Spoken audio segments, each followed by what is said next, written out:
దారుణంగా వాళ్ళను వేధిస్తూ ఉన్నారు.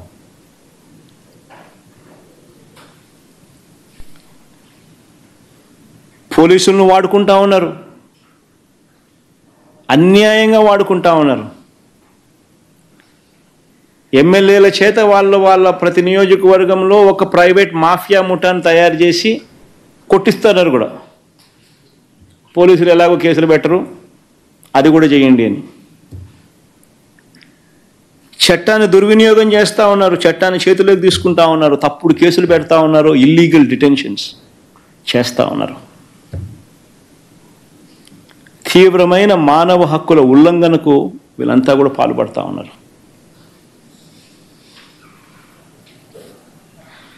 రిటైర్ అయిపోయిన కొంతమంది తనకు అనుకూలమైన అధికారులను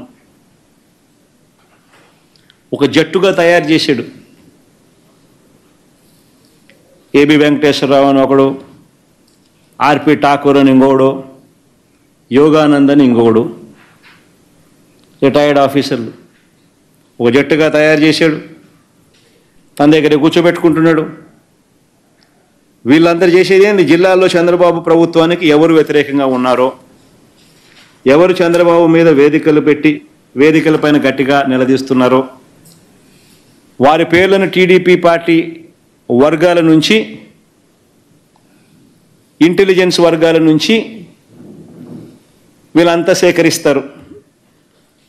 సేకరించి ఈ జాబితా ఆధారంగా, ఈ తప్పుడు ఫిర్యాదుల ఆధారంగా, ఈ జాబితాల ఆధారంగా ఎస్పీలతో వీళ్ళు ఫాలో అప్ చేస్తారు. ఈ తప్పుడు ఫిర్యాదులు అందగానే కనీసం విచారణ కూడా లేకుండా ఆ ఫిర్యాదు చట్ట ప్రకారం నేరం కిందికి వస్తుందా లేదా అన్నది కూడా చూడకుండా వారిని అరెస్టు ఇల్లీగల్గా చేస్తూ ఉన్నారు. అరెస్టు చేసిన తర్వాత కూడా కోర్టుకు హాజరుపరుస్తూ ఉన్నారా అనంటే అది కూడా పరచడం లేదు. హీబియస్ కార్పస్ వేయాల్సిన పరిస్థితిలో ఈరోజు రాష్ట్రం ఉంది. తమ వద్దే పెట్టుకుంటున్నారు, కళ్ళకు గంతలు కడతా ఉన్నారు. వాళ్ళందరికీ కూడా రకరకాల పోలీస్ స్టేషన్లు తిప్పుతూ ఉన్నారు, 3rd డిగ్రీ ప్రయోగిస్తున్నారు. మళ్ళీ కింద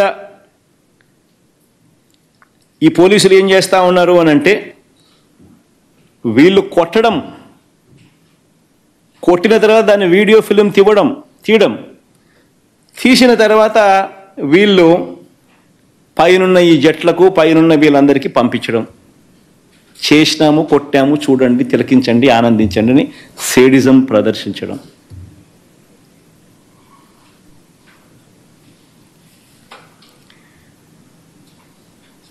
ఈ రకంగా 3rd డిగ్రీ దెబ్బలు కూడా చూపిస్తూ ఉన్నారు మెజిస్ట్రేట్ల దగ్గర.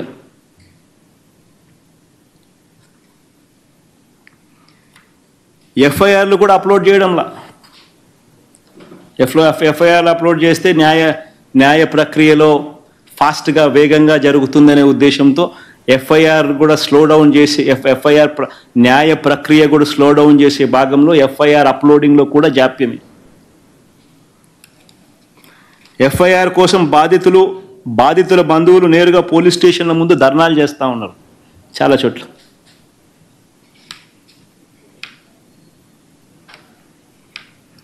ఎంతో కష్టపడి న్యాయవాదులు వీళ్ళని ఎవరైనా బయటకు తీసుకొని వస్తే ఇంకొక కేసు పెట్టి మళ్ళీ అరెస్ట్ చేసే కార్యక్రమం కూడా జరుగుతూ ఉంది ఈరోజు రాష్ట్రంలో.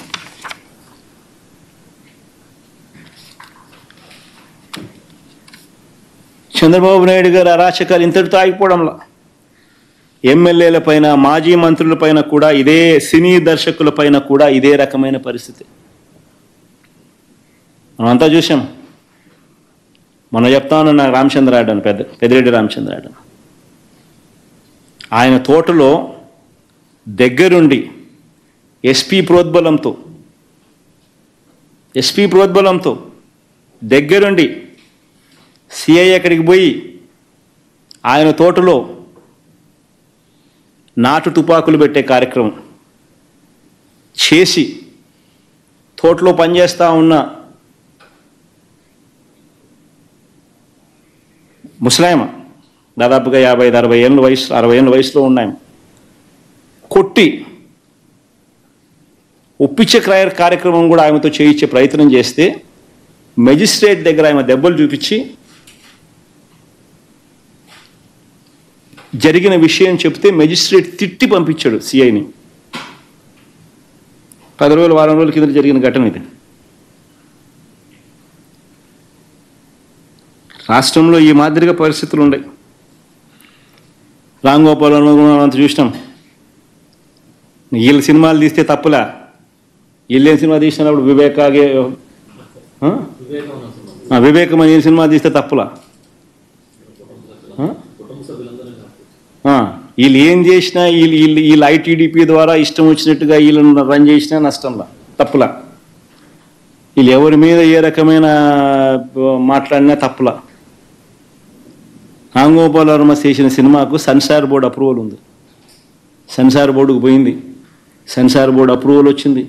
అప్రూవల్ వచ్చినాకనే రిలీజ్ చేసినాడు. సో మళ్ళీ ఆయన సెన్సార్ బోర్డు అప్రూవల్ వచ్చిన తర్వాత నువ్వు రిలీజ్ చేసిన సినిమాకులో ఆయన సినిమా తీయడం తప్పు అన్నట్టుగా నువ్వు ఆయన మీద కేసులు పెడితే, ఆయన నువ్వు పిలిపించే కార్యక్రమం చేస్తూ ఉంటే, ఆయన నువ్వు అరెస్ట్ చేయాలని ప్రయత్నం చేస్తూ ఉంటే ఇల్లీగల్ డిటెన్షన్ కాదా ఇది? సెన్సార్ బోర్డులు ఎందుకు ఉన్నాయి? సెన్సార్ బోర్డు అప్రూవల్ వచ్చిన తర్వాత నువ్వు చేస్తూ ఉండేది ఏంది? మళ్ళీ ఫిలిం ప్రమోషన్ అంటావు. నీకు నచ్చిన వాళ్ళని మాత్రం ప్రమోట్ చేస్తే ఫిలిం ప్రమోషన్, మిగతా వాడు ఎవడైనా కానీ నీకు వ్యతిరేకంగా సినిమా తీసినా ఏమాత్రం వ్యతిరేకత ఉన్నా కేసులు పెట్టడం, అరెస్టులు చేయాలని ప్రయత్నం చేయడం, ఇది రాష్ట్రంలో జరుగుతూ ఉన్న పరిస్థితి. మా చంద్రయ్యనే ఉన్నాడు, మా చంద్రయ్య మీద కూడా ఎమ్మెల్యే చంద్రయ్య మీద కూడా ఇల్లీగల్ కేసులు, సోషల్ మీడియా. నీ మీద కేసు ఏం చంద్ర?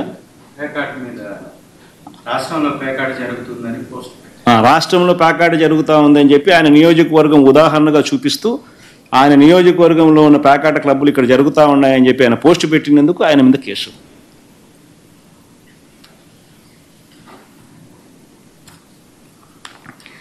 ఇంకో దళిత ఎంపీ మా సురేష్, నందిగాం సురేష్, కేసుల మీద కేసులు.